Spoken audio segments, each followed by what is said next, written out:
Salut à tous et bienvenue dans cette nouvelle vidéo. Dans cette vidéo, on va essayer d'échanger avec Théo sur l'avenir des cycles dans le domaine des crypto-monnaies, puisque vous le savez quand même, dans le domaine des cryptos, il y a quand même des cycles qui sont très connus, qui sont intercalés par les différents épisodes de halving pour le Bitcoin.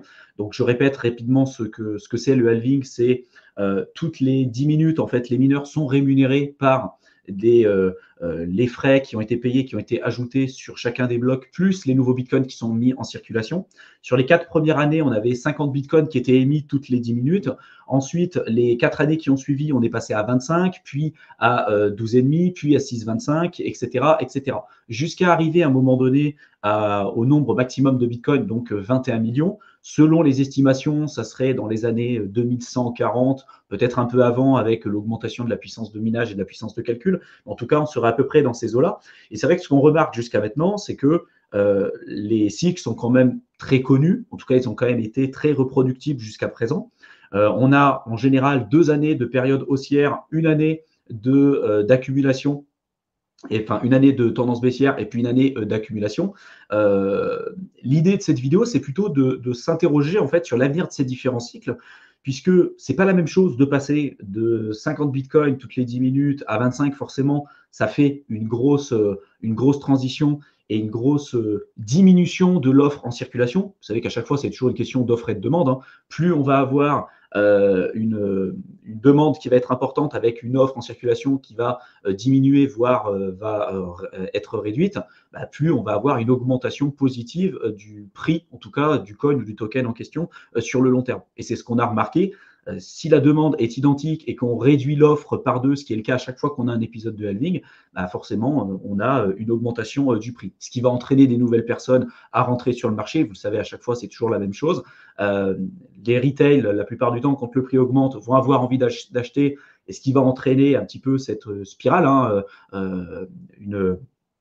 une cadence plutôt positive sur le marché avec des gens qui vont voir que le prix augmente, donc ça nous donne encore plus envie d'acheter, jusqu'à un moment donné où on va créer une bulle, cette bulle va exploser, on va avoir une correction pour revenir à un niveau historiquement normal, en tout cas la moyenne historique du prix et la tendance haussière du cours du marché. Mais je m'interroge, en fait, je me dis que aujourd'hui, ces épisodes de halving deviennent de moins en moins significatifs puisque au départ, on était à 50 bitcoins toutes les 10 minutes, on est passé à 25, de 25 à 12,5, etc., etc.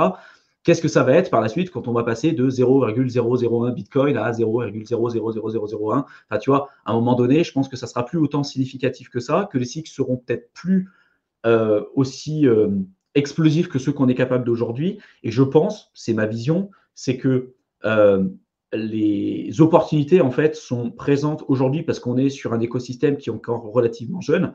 Mais il est possible qu'après le prochain halving qui arriverait sur l'année 2024, il y en aura un autre qui arrivera 4 ans après, et ce sera peut-être les deux gros derniers halvings, les deux gros cycles. Quand je dis gros, ce ne sera peut-être pas les aussi gros qu'on aura pu avoir précédemment, mais en tout cas des cycles aussi significatifs qu'on aura pu connaître, puisqu'après, je pense plus qu'on parlera en termes de cycle, vu que ces épisodes-là, en tout cas, qui sont les catalyseurs aujourd'hui de l'écosystème crypto, deviendront de moins en moins significatifs. Je ne sais pas ce que tu en penses de ça, toi, Théo. Ouais, bah après, c'est vrai que on continue à le voir pas mal. J'ai vu pas mal de commentaires sous les vidéos. Justement, où on parlait de est-ce que le bull run a été relancé, est-ce que on repartait dans un cycle haussier, et il y a des personnes qui disent est-ce qu'on peut vraiment parler d'un bull run si le halving a pas eu lieu. Et je suis totalement d'accord avec toi qu'au final, historiquement, c'est ce qui s'est passé. Il y avait quelque chose de très clair, le cycle que tu as décrit. Mais je suis aussi d'accord dans le fait que ça sera de moins en moins important, entre guillemets. Et surtout, on ne sait pas ce qui peut se passer. C'est-à-dire que il faut bien garder ou peut-être rappeler que tous les modèles qui existent peuvent être cassés parce qu'ils sont pris avec des données historiques et ils sont même remodelés pour que ça colle bien à la courbe. Hein. Souvent, on se retrouve avec des indicateurs qui suivent bien la courbe. Dès qu'il y a le prix qui commence à baisser un peu, on change un peu la formule pour que ça soit un peu plus accurate par rapport à ce qui s'est passé par le passé, mais c'est toujours quelque chose qui ça donne des tendances, mais dans tous les cas, je ne le prendrai pas comme une prédiction à 100% parce on a vu Stock to Flow le modèle qui a été cassé. Il y a plein d'autres indicateurs aussi où, encore une fois, les calculs sont changés. Donc, on a des indicateurs de cycle de ce qui a marché par le passé. Et tout simplement un rappel et même je pense dans certains pays où je sais même pas, il y a ce disclaimer légal que je sais plus comment c'est formulé, mais que ce qui s'est passé par le passé n'est pas une sécurité les que ça performances arrivera. passées ne présagent rien des performances futures. Voilà, ce type de disclaimer qui est un peu voilà, bateau, mais je pense qu'il est quand même important de le rappeler parce que je pense qu'il y a beaucoup de gens qui se basent pas mal là-dessus et même quasiment à 100% là-dessus pour prendre des décisions d'investissement en se disant historiquement ça a fait ça, ça devrait le refaire à peu près pareil et je me base là-dessus alors que le contexte a changé énormément et qu'à chaque cycle il y a des changements, c'est-à-dire que le cycle en 2017 c'était pas du tout le même que le dernier, il n'y avait pas autant d'investisseurs institutionnels, il n'y avait aucune régulation. Là, le prochain cycle, on ne sait pas ce qui peut se passer. Donc, les institutionnels, ils sont arrivés fortement. On va avoir de la régulation qui va arriver au milieu, hein, en Europe, aux États-Unis. Il y a de plus en plus de pression. Donc, on l'a vu l'année dernière, ça s'est accentué. Cette année, ça commence un peu sur les chapeaux de roue aussi. ça pleut de partout. Donc, ce qui va se passer durant ce cycle, alors certes, il y a la vie du Bitcoin, mais il y a plein de contextes le contexte global qui va encore changer. Est-ce qu'on va avoir encore plus d'institutionnels? Est-ce qu'on va avoir des régulations qui vont impacter positivement, négativement? On ne sait pas trop. Et donc, au final, il y a plein d'événements externes qui vont jouer là-dessus. Et ce qui est un peu, encore une fois, qui fait pas plaisir à entendre, c'est que le forecasting, c'est très compliqué à faire. On est très mauvais à le faire parce que on a plein de biais émotionnels. Bon, ça peut paraître un peu bateau ce que je dis, mais c'est quand même important de prendre conscience qu'au final, on ne sait pas vraiment ce qui va se passer. Tu peux avoir des tendances, tu as des modèles, et justement, ça fait du bien de pouvoir se baser sur des modèles pour avoir des tendances, savoir ce qui s'est passé et être un peu plus objectif et rationnel dans ce qu'on va penser. Mais concrètement, il y a personne qui peut dire exactement comment ça va se passer.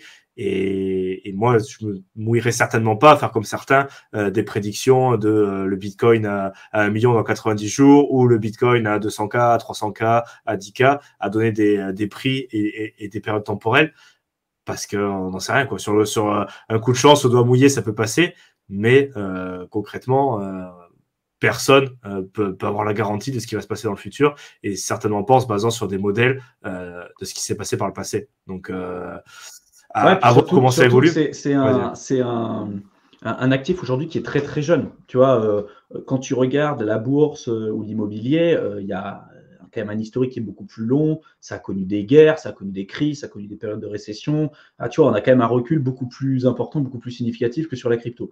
La crypto, jusqu'à maintenant, Bitcoin a été créé, donc le white paper a été publié en 2008, le Genesis Block, ça a été en janvier 2009, et donc on n'a connu qu'une période de quantitative easing après la crise des subprimes, d'impression monétaire. On n'a pas vraiment connu jusqu'à présent de récession, même si il y en a certains qui disent que ça commence quand même à pointer le bout de son nez. Et on ne sait pas véritablement comment le Bitcoin va réagir dans ces moments-là. Il est possible que ça réagisse très très bien, dans le sens où on le voit déjà dans certains pays, comme en Argentine, au Venezuela, où il y a beaucoup de personnes qui vont se réfugier vers du Bitcoin parce que leur monnaie aujourd'hui, c'est un peu de la monnaie de singe et ils préfèrent plutôt aller sur du Bitcoin que sur leur devise locale.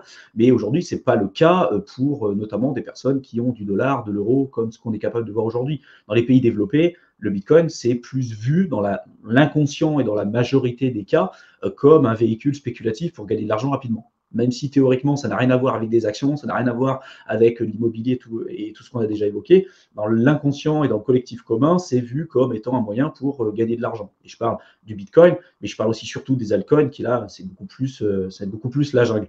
Et donc, dans le cas où on a une récession, où on a des contraintes ou des problèmes, un black swan comme ce qu'on a pu voir en mars 2020 avec la crise sanitaire, bah, on a vu que toutes les classes d'actifs étaient impactées, y compris les crypto-monnaies. Tu vois. Bon, après, on a repris la tendance haussière, mais tu vois, on ne sait pas encore, on n'a pas vraiment de recul. Donc, je suis d'accord avec toi sur le fait que par le passé, on a eu des cycles qui sont rythmés par les halvings. Les altcoins suivent ce que fait le Bitcoin majoritairement. Donc, quand le Bitcoin monte, on a des altcoins qui vont beaucoup plus augmenter. Parce que tout ça, c'est lié par rapport à la liquidité des actifs. Quand le Bitcoin va baisser, on va voir la majorité des altcoins qui vont baisser de manière beaucoup plus significative. Je pense que ça va continuer d'être effectué dans les prochaines années. Après, dans quelle proportion, j'en ai aucune idée. Ce que je suis convaincu, en tout cas, c'est que les crypto-monnaies sont là pour rester, les vraies cryptos, en tout cas, celles qui sont résistantes à la censure, décentralisées, etc. etc. Après, la manière dont ça va pouvoir être fait, et puis si on va continuer d'avoir ces mêmes types de cycles, je reste encore très dubitatif, parce que je pense que les épisodes de halving vont être de moins en moins significatifs.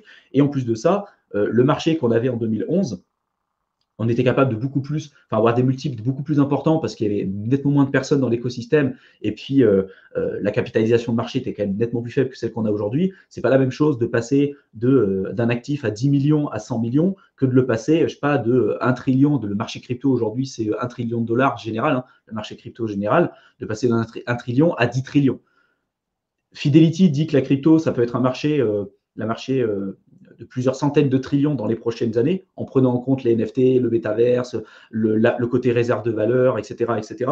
Mais voilà, comment véritablement ça va se mettre en place, et est-ce que on a des cycles au début et puis après c'est soudain, tu vois, il est possible aussi que les cycles soient complètement ne soient plus aussi significatifs qu'avant, dans le sens où si tu as, on en avait parlé, tu vois, avec le phénomène d'hyper-bitcoinisation avec les pays. C'est-à-dire que si, là, on parlait des cycles avec les retail, certains investisseurs professionnels qui rentrent à l'intérieur et tout, mais si demain, tu as carrément des pays, des institutions qui commencent à rentrer, des entreprises qui rentrent avec beaucoup, beaucoup plus d'argent, bah, en fait, c'est la théorie de l'hyper-bitcoinisation, c'est de se dire, au départ, il n'y a rien, et puis soudainement, il y a tout le monde qui s'y met, en fait, parce que c'est un peu les chaises musicales. Tu ne veux pas être le premier, mais tu ne veux surtout pas être le dernier.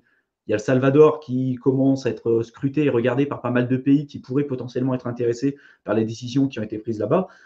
Si demain, il y a d'autres pays qui commencent à s'y mettre, ou même des grandes puissances ou des grandes entreprises, comme ça a été le cas par exemple avec Tesla, avec Elon Musk, bah, ça a quand même retenti de manière beaucoup plus significative qu'il y a quelques années en arrière, quand on avait voilà, quelques retails qui commençaient à s'intéresser à cet écosystème. Donc tu vois, il y a un peu ça aussi. La vision que j'ai, et je me dis, tu vois, on peut avoir des cycles complètement différents. Les 4 années, et puis après, peut-être tout d'un coup, ou les lengthening cycles, les cycles de plus en plus longs, parce que c'est un marché qui est plus dur à faire évoluer à la hausse que ce que ça n'avait été le cas par le passé, quoi. Oui, tout à fait, mais ça c'est extrêmement possible. Après, il y a plein d'événements qui peuvent influencer.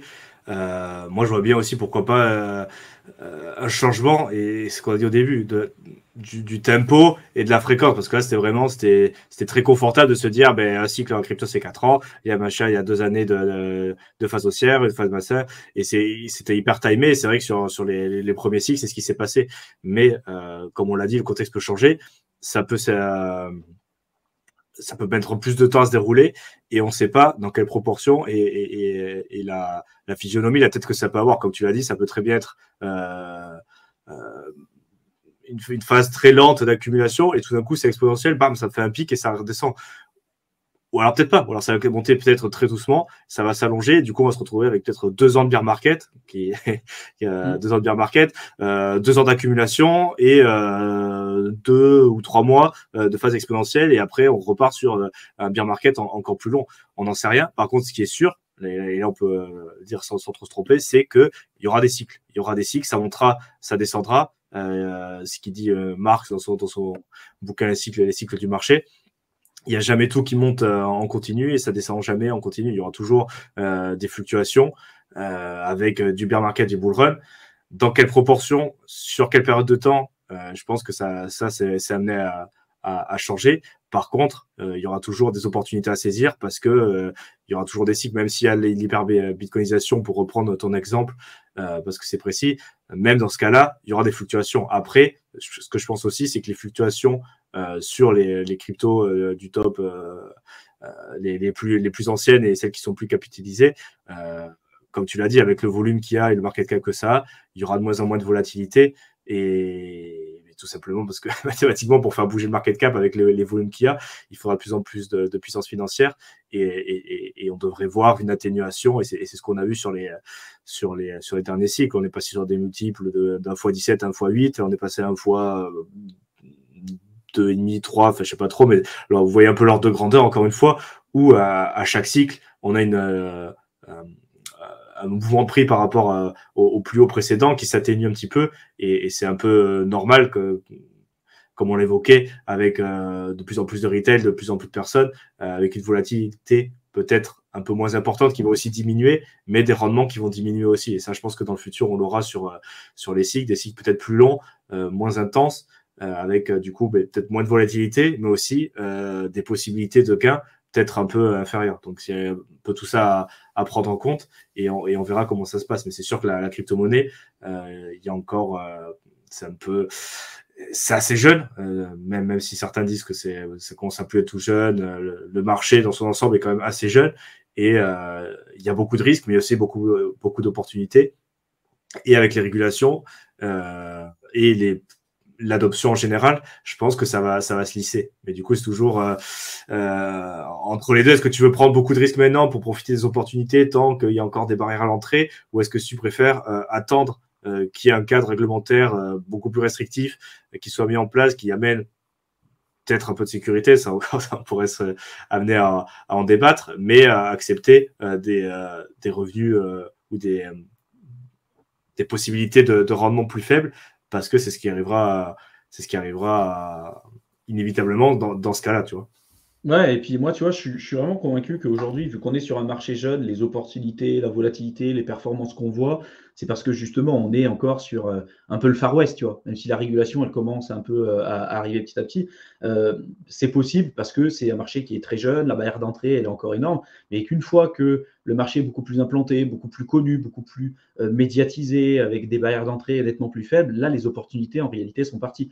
Et moi, je pense, et c'est un peu la vision que j'ai aujourd'hui, je j'ai pas, on va dire, une certitude là-dessus, mais je reste convaincu que, tu vois, le prochain cycle, il y aura des choses très intéressantes qu'on sera capable de faire. Peut-être encore celui d'après, dans une moindre mesure, tu vois. Mais que par la suite, tu vois, si tu regardes dans 8 ans, sachant que la crypto aujourd'hui, elle a, je sais pas, elle doit avoir 14 ans, tu vois, c'est quand même très jeune comme marché. Tu te dis encore dans 8 ans, je pense que la grosse majorité des opportunités seront parties et que là, après, ça sera plus en mode plan-plan et tu vas rechercher. On va plus parler, aujourd'hui, en fait, en crypto, on parle, tu vois, en multiples. On parle même plus en pourcentage comme ce Non. qu'on fait en bourse, où on dit, tu vois, tu fais du 7-10% annualisé sur plusieurs années, c'est déjà des super rendements avec des ETF ou autres. En crypto, on ne parle pas de pourcentage, on parle de multiples. On va dire, ah, j'ai fait un x2, j'ai fait un x10, j'ai fait un x100, j'ai fait un x1000.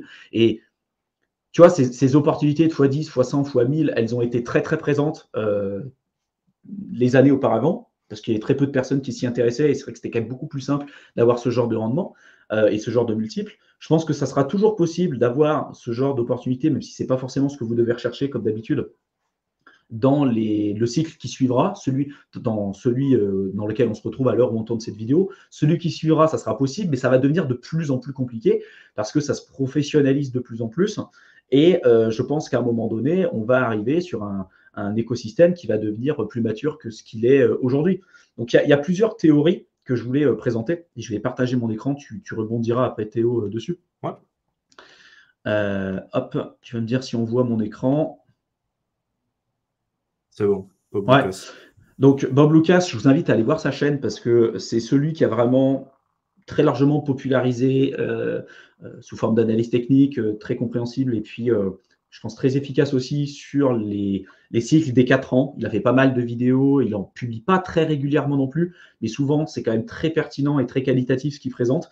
Donc pour tout ce qui est lié justement au cycle intercalé par les épisodes de halving et puis les différentes possibilités et les différents schémas qui pourraient influencer ces cycles, je vous invite à aller voir cette chaîne parce qu'elle est vraiment très qualitative.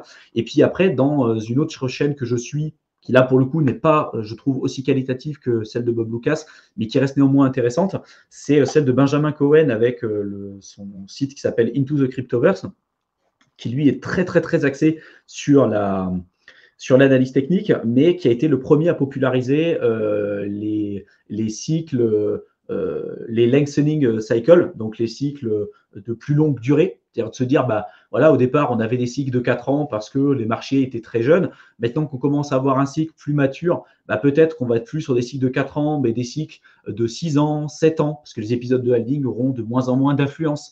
Et c'était la vision en tout cas qu'il avait sur le précédent cycle. Et on s'est rendu compte qu'au final, bah, ça ne s'est pas révélé être vrai. Mais peut-être que ça n'a pas été le cas par le passé, mais que ça pourrait peut-être le devenir par la suite. J'ai trouvé cette approche plutôt intéressante et qui était peu popularisée et peu médiatisée, en tout cas sur la sphère francophone. Donc, je vous invite quand même à y jeter un coup d'œil. Et un autre point que je voulais vous évoquer aussi, c'est que Ce bouquin qui s'appelle This Time is Different, je vous invite véritablement à le lire, ces auteurs ont analysé 800 années d'études financières et d'événements historiques pour montrer typiquement qu'à chaque fois par le passé qu'on a dit cette fois c'est différent parce qu'il y a une récession, parce qu'il y a une guerre, parce que X ou Y raison, on peut trouver tout un tas de raisons, et ils ont quand même analysé 800 années d'histoire, à chaque fois ils montrent que non, c'est pas différent, et qu'à chaque fois, la seule chose qui va influencer, on va dire, la grosse majorité du temps, les marchés financiers, c'est la psychologie de l'être humain. Et vu que on n'a pas une durée de vie de 800 ans, il y a des événements historiques qu'on va être capable de voir. On a l'impression que c'est la première fois que ça arrive, mais non, c'est déjà arrivé des dizaines et des dizaines de fois par le passé.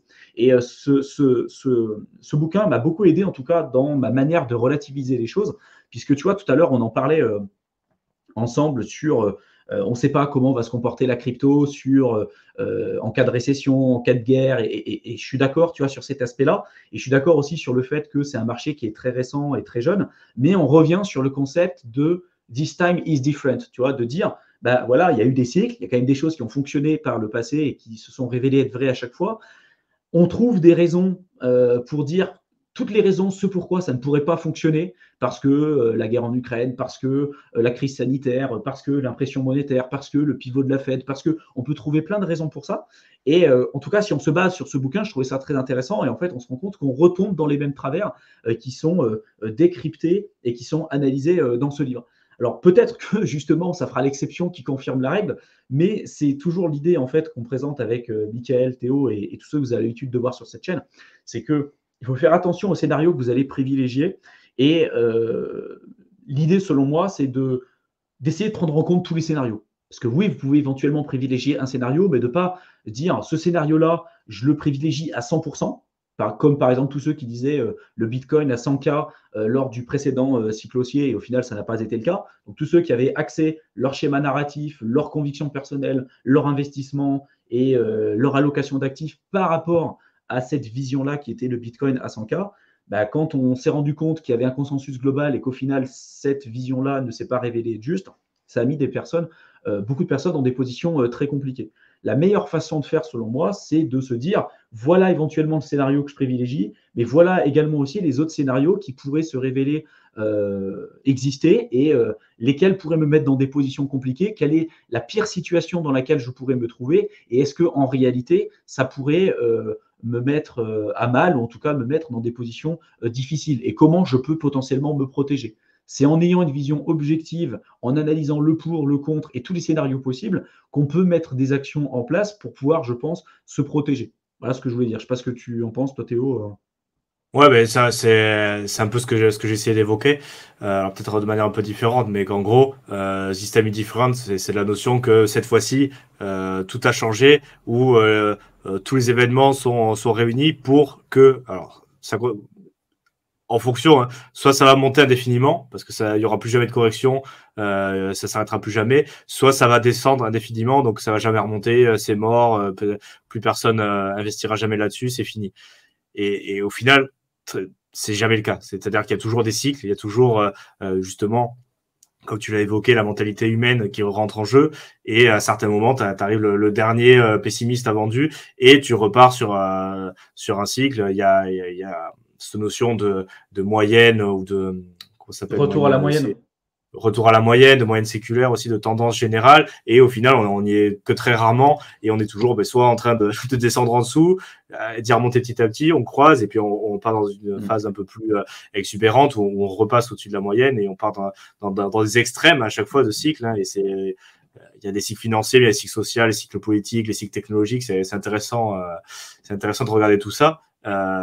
Mais ça va toujours d'un extrême à l'autre, et c'est jamais en ligne droite, et donc on sait pas les proportions, c'est pas les prix encore une fois, mais ça c'est quand même quelque chose qui est assez sûr, c'est ça montera, ça descendra.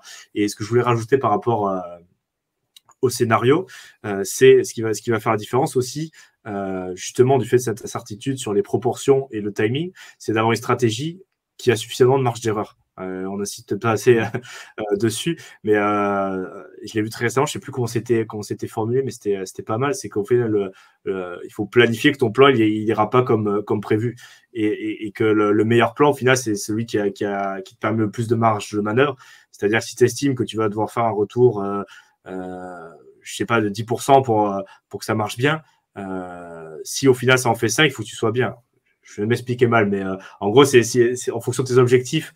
Si tu peux accepter, au lieu d'un 10%, d'en avoir un 5, et si ton plan marche quand même, alors certes dans de moins de proportions, et c'est peut-être moins intéressant, mais dans tous les cas, tu arrives à avancer vers tes objectifs, c'est un plan plus solide où tu peux te permettre que il faut absolument que ça fasse 8%, sinon tu vas devoir te faire liquider, tu vas devoir sortir de position, et il va se passer des choses pas très agréables. Ou un plan où tu n'as quasiment pas de marge de manœuvre, comme une fois je me rappelle en live, où il y avait quelqu'un qui nous demandait est-ce que tu crois que le Bitcoin va être à 22 500 $ demain, parce que je suis en short et je vais me faire sortir si c'est pas ça demain, tu vois. Là, tu n'as aucune possibilité, tu n'as pas de marge de manœuvre, soit ça le fait, soit ça le fait pas, mais du coup, dans tous les cas, tu te mets dans une position compliquée, sachant que tu peux pas prévoir le futur, toujours se laisser le plus de marge de manœuvre possible, et plus tu as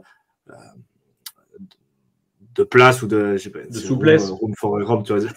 Plus tu as de possibilités de prévu dans ton plan, que ça se passe pas comme prévu, parce que ça se passe jamais comme prévu, au final plus ton plan est solide. Et c'est vrai que des fois c'est un peu intéressant si tu dis il faut absolument que ça fasse ça, ça fera ça, et au final avoir un plan où tu peux te permettre de gagner 2 fois moins que prévu et que ça marche quand même, tu vois, c'est au final beaucoup plus robuste et beaucoup plus intéressant, même si sur le papier c'est pas aussi beau qu'un plan où tu dis ça doit tout se passer au millimètre près, il va se passer ça, j'ai tout prévu, et au final, à la moindre erreur ou moindre divergence par rapport au truc initial, tu te retrouves avec un truc qui est complètement foireux, alors qu'au final, tu vois, c'est la super stratégie, et alors avec un plan un peu plus large qui donne plus de mais j'ai peut-être pas gagné autant, mais au moins s'il se passe ça, moi j'ai de la marge, si se passe ça, j'ai moins de la marge, et au final tu as prévu beaucoup plus large, et tu seras pas financièrement dans la merde, je vais dire,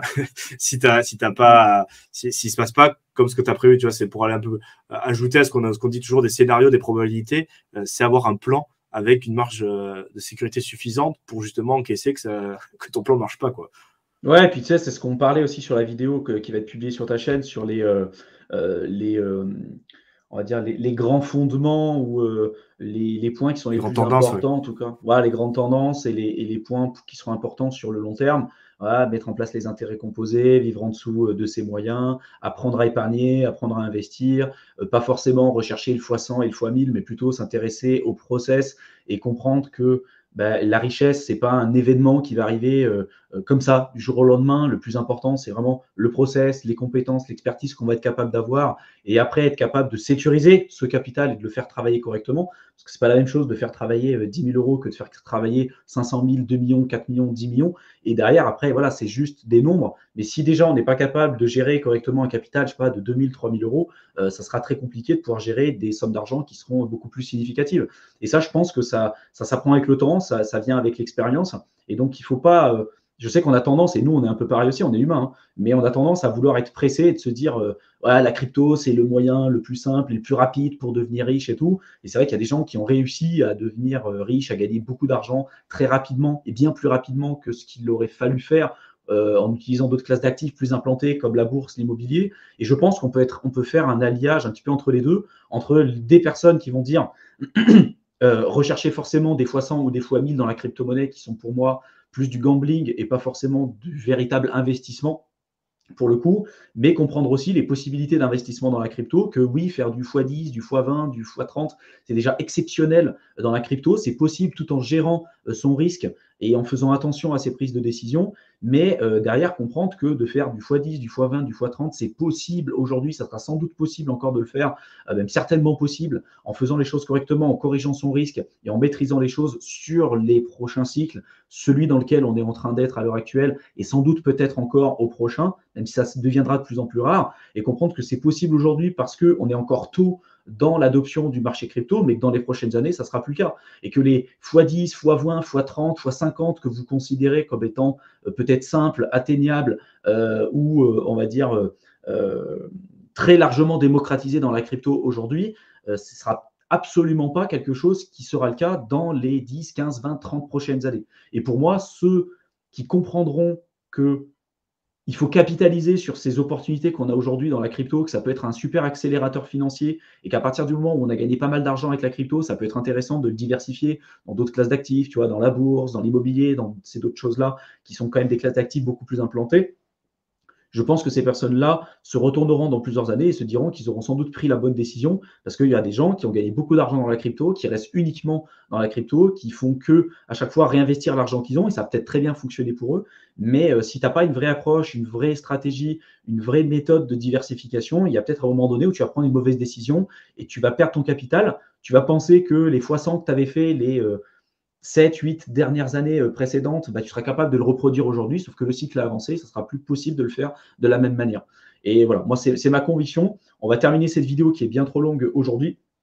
Et n'hésitez pas à nous dire un petit peu dans la description, dans la section commentaire, ce que vous pensez de ça, ce que vous pensez un petit peu de la théorie des cycles, si vous pensez qu'on va continuer dans cette même dynamique, est-ce que ça sera amené à changer en y apportant des éléments de réponse et puis peut-être des compléments qu'on n'aura pas pu donner dans cette vidéo. Je vous mets plusieurs liens dans la description de la vidéo, le lien vers la chaîne de Théo, Aventure Crypto, n'hésitez pas à vous abonner, le lien vers ma seconde chaîne pour tous ceux qui s'intéressent au concept d'indépendance, de liberté financière. Je rentre beaucoup plus en détail sur ma seconde chaîne Éternel Étudiant, donc n'hésitez pas à vous abonner aussi. Tous ceux qui veulent rechercher plutôt un accompagnement personnalisé, vous avez un lien pour réserver un appel téléphonique directement avec nous. Et ceux qui veulent en profiter pour ces périodes-là, pour se former, on vous a préparé avec Mickaël un programme de formation offert de plusieurs heures que vous pouvez rejoindre. Vous cliquez dessus, vous allez arriver sur une page, vous rentrez votre adresse mail, un mot de passe et vous pourrez directement vous connecter à votre espace membre.